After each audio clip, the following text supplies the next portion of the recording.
नमस्कार, KB Marathi news मध्ये आपल्या सर्वांचे स्वागत. आपण आलेले कन्नड येथे तर जाणून घेणार आहोत आपल्या सोबत उबाटा पक्षाचे उद्धव बाळासाहेब ठाकरे. तर या संदर्भात त्यांना जी उमेदवारी दिली, तर या संदर्भात त्यांच्या नेतृत्वाखाली व माजी खासदार चंद्रकांत खैरे साहेब तर यांच्या नेतृत्वाला पाऊलला पाऊल चालणारे आणि त्यांच्या हिताला हित आणि संघ राहणारे, तर त्याला जी पक्षाने उमेदवारी दिली. तर पहिला आपला परिचय. माझं नाव डॉक्टर अण्णासाहेब पंडितराव शिंदे, माजी जिल्हा परिषद अध्यक्ष, आणि मी सध्या गट नंबर 20 देवगाव रंगारी या मतदारसंघातून जिल्हा परिषदची निवडणूक मी लढवत आहे. जी पक्षाने तुमच्यावर जबाबदारी टाकली ते माजी चंद्रकांत खैरे साहेब असतील का तुमच्या वरिष्ठ उद्धव साहेब असतील, तर या संदर्भात तुमच्या पक्षाचं तुम्ही आणि तुमच्या निष्ठेचं जनतेसाठी काय आव्हान असेल? आता या ठिकाणी वंदनीय शिवसेना प्रमुख माननीय बाळासाहेब ठाकरे, त्याचप्रमाणे पक्ष प्रमुख उद्धवजी ठाकरे साहेब, युवा सेना प्रमुख आदित्य ठाकरे यांच्या आशीर्वादानं मला या भागामध्ये आपले शिवसेना नेते माननीय श्री चंद्रकांत खैरे साहेब, शिवसेना नेते आणि जिल्हा प्रमुख अहमददाजी दानवे साहेब यांच्या नेतृत्वाखाली मला या ठिकाणी लढण्याचा योग आला. खरं म्हणजे जिल्हा परिषदमध्ये मी जे 15 वर्ष काम केलेलं आहे त्या माध्यमातून जे आहे तर मी लोक म्हणजे अनेक विविध म्हणजे योजना आपण त्या ठिकाणी राबवल्या. आणि जिल्हा परिषदमध्ये काम करत असताना जिल्हा परिषदेचे 24-25 जे डिपार्टमेंट आहेत या सर्व डिपार्टमेंटचा लाभ आपण या ठिकाणी ग्रामीण भागातल्या लोकांना दिलेला आहे आणि भविष्यात सुद्धा त्यांना हे लाभ देण्यासाठी मी निवडणूक लढवत आहे. आता ज्या देवगाव रंगारी मतदारसंघामध्ये मी जी निवडणूक लढवत आहे, ह्या देवगाव रंगारी मतदारसंघामध्ये संत बहिणाबाई देवस्थान आहे, त्याचप्रमाणे म्हणजे देबेगावचं ढवळेश्वर देवस्थान आहे, लामणगावचं देवस्थान आहे. ह्या तिन्ही देवस्थानला मी जिल्हा परिषद अध्यक्ष असताना आपण त्याला तीर्थक्षेत्राचा दर्जा दिला.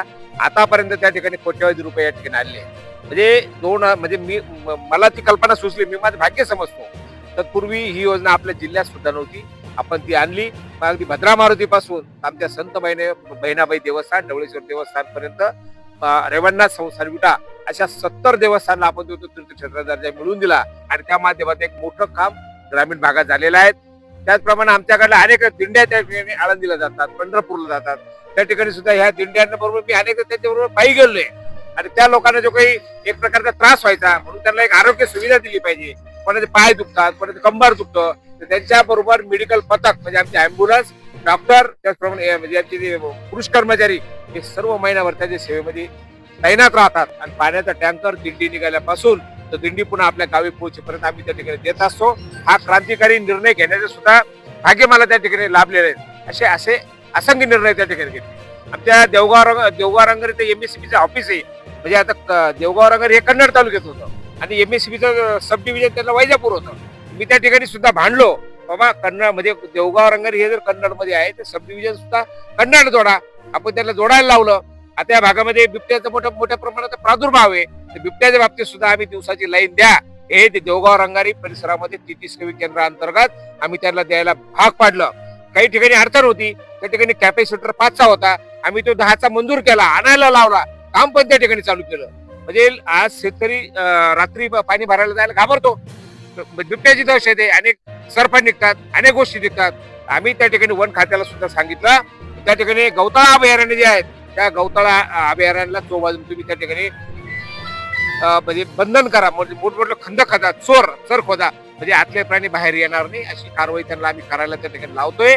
त्याचप्रमाणे ज्या शेतकऱ्यांचं या ठिकाणी रानडुक्कर असेल म्हणजे वन्य प्राणी त्या ठिकाणी कोणाचे टमाटे खातात, कोणाचे अद्रक खातात, त्या ठिकाणी आमच्या नागद भागामध्ये केळीचं नुकसान करतात, या संपूर्ण भागामध्ये जे काही अडचण होते आम्ही त्यांना सांगितले सगळं वन्य प्राणी गवताळा अभयारण्य सोडा, त्याला चोबाजून खंदक आणि चर खोदून आतले प्राणी आत राहतील तरी त्यांची सुविधा करा. या सर्व योजना आम्ही त्या ठिकाणी वन खात्याला मी करायला लावल्या. एवढंच काय, आता त्यांना सांगितलं ही कारवाई व्हायला साधारणतः 1.5 वर्ष लागेल. आपण तोपर्यंत किमान त्या ठिकाणी लोकांना झटका मशीन द्या. फॉरेस्ट खात्याने त्या ठिकाणी 90% अनुदानावर झटका मशीन सुद्धा या ठिकाणी आम्ही मंजूर करायला लावलं. आणि त्या माध्यमातून मी शेतकऱ्यांच्या म्हणजे जे काही अडीअडचणी आहेत त्या अडीअडचणीमध्ये आम्ही सदैव तत्पर आहेत. मला माहिती आहे पुढे बिबट्यानं वासरू खाल्लं, पुढे बकरी खाल्ली, पुढे गाय खाल्ली, मग आमच्या विटखेड्याचा माणूस असाल, आमच्या ताडपिंपळगावचा माणूस असाल, आमच्या जोड बोरसरचा माणूस असाल, आमच्या त्या ठिकाणी आवराळ्याचा माणूस असाल, अर्ध्या रात्री मला फोन करा, आम्ही त्याच्या सेवेला धावून जातो. कारण ही वंदनीय शिवसेना प्रमुख माननीय बाळासाहेब ठाकरे यांनी आम्हाला 80% समाजकारणाचं बाळकडू पाजलेलं आहे आणि त्या माध्यमातून आम्ही या ठिकाणी सेवा करत असतो.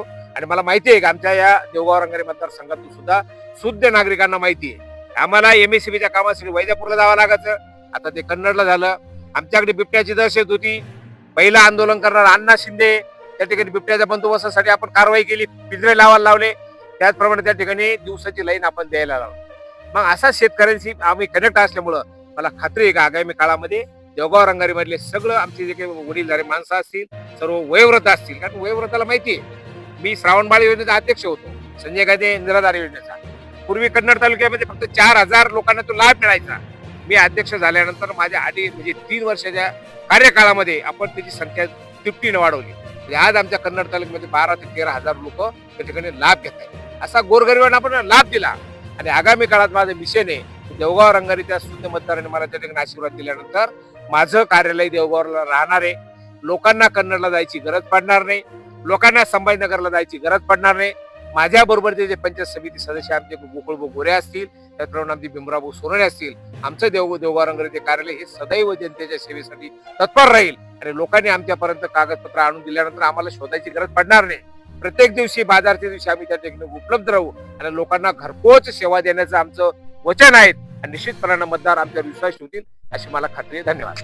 नाही, जनतेने जर तुम्हाला जर निवडलं, जनतेसाठी पहिलं आव्हान म्हणजे पहिलं काम कोणतं राहील जनतेसाठी असं?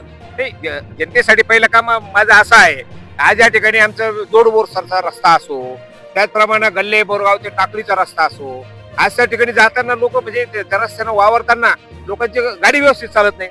मोटरसायकलनं अनेक लोक पडलेले, अनेक लोकांचे मनकी खिळखिळ झाले. आज या ठिकाणी आमचं म्हणजे देवगाव रंगारी ते देवळीचा रस्ता असेल, देवगाव रंगारी ते लामणगाव रस्ता असेल, त्याचप्रमाणे फाटा ते शेवता रस्ता असेल, बोरसर रस्ता, म्हणजे रस्तेच नाहीये. आणि दुर्दैवाने या ठिकाणी 10 वर्ष या ठिकाणी भारतीय जनता पार्टीचे जिल्हा परिषद सदस्य होते. आता या ठिकाणी मी पूर्वी औराळा सरकारमध्ये लढायचो. आता माझे ते गाव इकडे आले म्हणजे सरकार देवगावला कनेक्ट झालं आणि मग त्यामुळे या ठिकाणी मला त्या ठिकाणी पक्षाने उमेदवारी दिली आणि मतदार सुद्धा मला भरभरून आशीर्वाद देतील. कारण त्यांना माहिती आहे या ठिकाणी चांगल्या पद्धतीची आरोग्य सुविधा नव्हती. अण्णा शिंदेने ग्रामीण रुग्णालय मंजूर करून दिलं. आज त्या 100 खाटाचं ग्रामीण रुग्णालय त्या ठिकाणी आज जनतेच्या सेवेसाठी तत्पर आहे. आज त्या ठिकाणी ऑर्थोपेडिक्स असेल, गायनिक असेल, MS सर्जन असेल, MD मेडिसिन सगळे डॉक्टर लोक त्या ठिकाणी उपलब्ध असतात. म्हणजे लोकांना माहिती आहे, अनाथाला माहिती आहे आम्हाला पगार चालू करता असलं तर अण्णा शिंदे आपलं काम करून देतो. त्या ठिकाणी लोकांना आरोग्य सुविधा पाहिजे असेल, स्नेक बाईट असेल, डॉग बाईट असेल, याच्या वॅक्सिन सुद्धा आपण त्या ठिकाणी उपलब्ध करून देणार आहेत. म्हणजे लोकांना जिल्हा परिषद आपल्या घरी ही संकल्पना आम्ही राबवणार आहोत आणि लोकांना दाखवून देणार आहोत. या ठिकाणी वंदनीय बाळासाहेब ठाकरे यांच्या आशीर्वादाने निवडून आलेला सदस्य कसा जनतेच्या सेवेसाठी तत्पर असतो आणि जनतेने केलेला मतदानाचा पश्चाताप होणार नाही याची माझी मायबाप जनतेला या ठिकाणी त्यांना मी ग्वाही देतो. नाही, जनतेने अनेक उमेदवार झाले, अनेक हे झाले, पण जनतेने तुम्हालाच का निवडलं बा देवगाव रंगारी या सर्कल मधून? नाही, आता कसं असतं जनतेचा पाठिंबा मला जे माहिती आहे, लोकांना माहिती आहे, ते काही मला आजचं ओळखत नाही. आणि लोकांना माहिती आहे की गेल्या 20-25 वर्षापासून ते मला बघतात. मी जिल्हा परिषद अध्यक्ष होतो तरी सुद्धा मी ग्राउंड लेवलला होतो. पुढे हात दाखवा आणि गाडी थांबवा. मी जरी लाल दिव्याची गाडी होती, मला प्रोटोकॉल होता, मी राज्यमंत्री दर्जा, पण मी असं कधी मानलं नाही. अहो एवढंच काय, मी तर सांगतो आमच्या परिसरामध्ये चोरांचा सुळसुळाट झाला होता. आम्ही पोलिसांना फोन करायचो, पेट्रोलिंग करा. मी अध्यक्ष झाल्यानंतर मी अक्षरशः रोज गाडीमध्ये फुल पेट्रोल भरून आणायचो. एक कार्यकर्त्याला म्हणतो बस आणि फिर इकडे. म्हणजे लोकांना वाटायचं बाबा पोलिसाची गाडी आहे, डॉक्टरची गाडी आहे, म्हणजे गाडी सुद्धा अण्णा शिंदे असतील. म्हणजे लोक बिंदास वस्तीवरले लोक झोपायचे, अशी सेवा आम्ही दिली. आज लोक अध्यक्ष होतात, संभाजीनगरला जातात, संभाजीनगरचे लोक मुंबईला जातात. पण आज जे माझं मूळ गाव आहे ते मी आज सुद्धा सोडलेलं नाही आणि हे लोकांना माहिती आहे. त्यामुळे लोक मला जाणतात, सगळं ओळखतात आणि त्या माध्यमातून आमची सेवा आहे. प्रत्येक गावामध्ये आम्ही अंगणवाडी इमारत दिली, तिथं शाळा खोल्या नव्हत्या, आम्ही त्या ठिकाणी शाळा खोल्या दिल्या, तीर्थक्षेत्राचा दर्जा दिला. एवढं सगळं काम केल्यामुळं मला खात्री आहे आणि जनता निश्चितपणे मायबापांचा आशीर्वाद दिल्याशिवाय राहणार नाही. आणि देवगाव रंगारी विभागाच्या जनतेला सांगाल की संभाजीनगर जिल्ह्यामध्ये मॉडेल जिल्हा परिषद सदस्य कसा असतो, मॉडेल जिल्हा परिषद सर्कल कसा असतं, याचं एक प्रकारचं मॉडेल मी याच्याकडे करून दाखवल. हे या भगव्याची शपथ घेऊन मी सांगतो आणि निश्चितपणाने मतदार मला आशीर्वाद देतील याची मला खात्री आहे. खरोखरच मी KB मराठी न्यूज साठी संदीप गायके, कन्नड.